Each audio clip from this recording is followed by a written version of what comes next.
Good morning, good afternoon, or good evening, depending wherever you are in the world. Thank you for coming to my session today. I'll be talking to you today about grabbing hold of opportunity, how we can realize more self-determined learning within the online classroom. And I'm going to start out by asking you a question. I'd like you to enter your response into the chat box.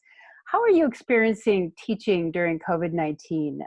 What kind of experience has this been for you? Has it been one of smooth sailing, sunny skies, or have you experienced it a little bit more like this music teacher who is just screaming with frustration of moving into this online environment so rapidly? So just write a word or two within the chat box. I'll be following it because you will be watching this recording, so I'll be able to see what your thoughts are. So go ahead and enter your thoughts there, and also any questions that you might have. Now, in making the pivot to online, I saw a lot of things happening. I saw a lot of the movement of the traditional approach into the online classroom. Things like controlling the classroom, making sure that students log on when they're supposed to, making sure that their videos are on at all times, making sure that they attend the entire session, using synchronous lectures where students sit for half an hour, 2, and even 3 hours listening to a lecture or presentation from a teacher. Proctoring exams, making sure that the student who's on the other side is really the person that signed up for a course or that is, taking the course from the teacher. And there's been a lot of use of plagiarism tools to make sure that students don't cheat. And this is really a form of policing our students. And what I'd like to talk about today is really using a more learner agency approach, giving students control of their learning so that they are responsible for their learning and they're directing their learning, that we use the synchronous for engaging our students and not for policing them, and that we use asynchronous also to create a dialogue with our students. And then also to use authentic assessment. And by authentic assessment, I mean giving them experiential assignments, assignments that they can relate to within their own environment that they're currently in, and that are really practical and meaningful for them. And also to nurture environments of trust so that our students feel safe, but that they also know that they're being trusted and that they can trust you. And it's really enabling students for self-determined learning. Now, self-determined learning, and this is the only time I'm going to jump into theory here, it's just to give you an idea of what it is. It is pedagogy, and it's a study of self-determined learning, and it uses a holistic approach to developing learner capability, and the learner is the major agent of their learning. Now, there's 4 key principles to pedagogy. There's learner agency, which is really making the learner responsible for defining what they will learn and how they will learn it, and also how they'll assess whether they've achieved the learning goals that they've set up. So it's really giving responsibility to the learner about their learning pathway.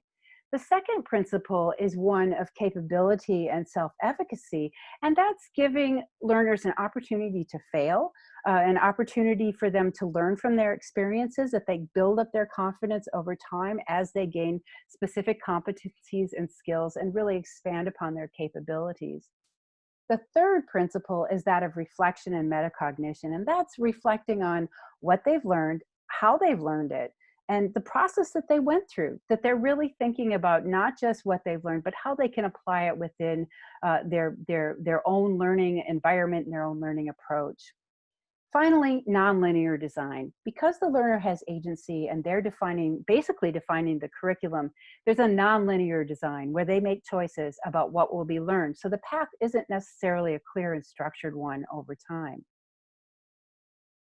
Now, how can we realize this? And I'm going to be talking about 3 different areas. I'll talk about this more in my workshop next week, and we'll explore this more. So if you want to explore this more, be sure to come to the workshop. But the first area is that of design, and that's applying a backward design. And that's thinking about, what do I want to achieve? What are the outcomes that I want to achieve at the end of this learning experience? And then working backward to define, how is it that I'm going to achieve that specific outcome? It's also making sure that there's lots of opportunities for dialogue, for conversations that are meaningful to the student, that are meaningful for you as a teacher, and to engage our students in that dialogue. And most often or not, that's using many of our asynchronous tools, using email, using discussion forums, to really engage our students. It's also about developing students' self-directed learning skills. You probably have found that within the online environment that there's a need to structure information or structure design. You can structure to a certain point, but as much as possible, I encourage you to focus less on the structure and more on letting your students make decisions about their learning. And by doing so, they will become more self-directed. And then finally, choose the technology and the media that you use very carefully. It's easy to get all hyped up about media and not focus on what it is that we really want to achieve as teachers. So really look at what are the pedagogical benefits, where are the teaching and learning benefits of the media that I'm using. And finally, make sure you give students opportunities to explore, collaborate, connect, share, and reflect, and you'll have a self-determined learning environment design. Assessment is really important because we need to look at whether or not a learner has learned something. And so there are different ways of approaching this. And I really want to encourage you to use authentic assessments, as I mentioned before, assessments that are meaningful to the students, that will encourage them to explore it further, that they're intrinsically motivated, that they can apply it within their own environment, things like project-based learning, experiential learning.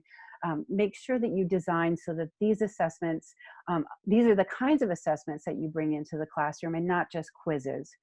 Encourage reflective practice, especially now, because this is an opportunity for students to think about and to really use reflection as an opportunity to learn and to also to as an outlet for the current pandemic that we're in. So I really find that reflective learning journals are extremely helpful. Also as an instructor, for you to identify where are there areas that our students need support, or where is it that I can help them further, give them more resources. E-portfolios is another really key area in terms of assessment that's very helpful. Getting the learners to put their information, their learning out on their creations out into the online world. And these are things like using blogs or environments where they're showcasing their work so that everyone can see what they've achieved during their learning journey. And my tip is to trust your students not to cheat. Uh, and then really design your assessments so that they can't. Help your students design their own assessments so that they can then are motivated to pursue the assessment or the assignment, and also so that it's so original that they can't cheat.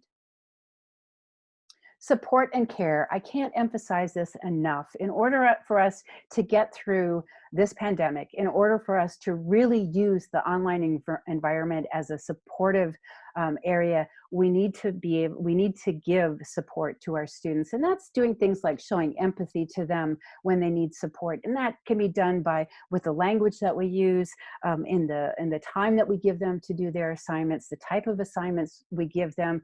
If we give them agency, if we trust them to do what it is that they need to do, this will all create an environment of safety and make them feel supported. It's also important that we're accessible for them and that we're also flexible. Next, I really can't encourage enough that as a teacher, you need to take care of yourself. Take that time that you need. Get off the laptop, close it up when you have to, walk away when you need to, and really make sure that you take that time for yourself. Um, Give yourself time and space to grow. You're not going to become a professional online teacher that's going to wow the world within a matter of weeks or months. This takes time and experience. It's also a process of trial and failure. So there's a real opportunity here for you to grow in the online space. So my tip here is practice self-care so that you can care for and support others. So what's some general guidance that I can give you? First of all, you don't have all the answers, so try not to have all the answers. Let your learners go out and find the answers to the questions and bring them back to you. Let your learners fail. Let them make mistakes and learn from those mistakes. Encourage them every step along the way towards more independence. A student does not necessarily want to be self-directed or self-determined initially because of the fact that they're not exactly accustomed to this way of learning. So be patient with them and encourage them every step along the way. And this means scaffolding the process. Some students may embrace self-determined or self-directed learning very quickly. Others may need more time. So you need to scaffold the process. Give learners the freedom to choose, whether it's choosing the assignment they're going to submit, or the type of assignment, how they're going to undertake it, or the topic that they decide to explore. Give them the choice to choose, and they'll be more intrinsically motivated. Maximize the use of tools on the social web. There's lots of tools out there for them to engage, to explore, to socialize, to collaborate. Use the web to your benefit. And finally, trust your students, because if you trust them, they will trust you, and learning is just going to be a lot more easier that way. Finally, I'd like to leave you with this quote from Neil Facina, who's the president of Athabasca University and also ICDE. And I'm just going to leave this here for you to look at. And yeah, so I'm done with the presentation, and I'm looking forward to your questions. And if you're not going to attend the session, I encourage you to come to my workshop next week. So thank you, and stay safe.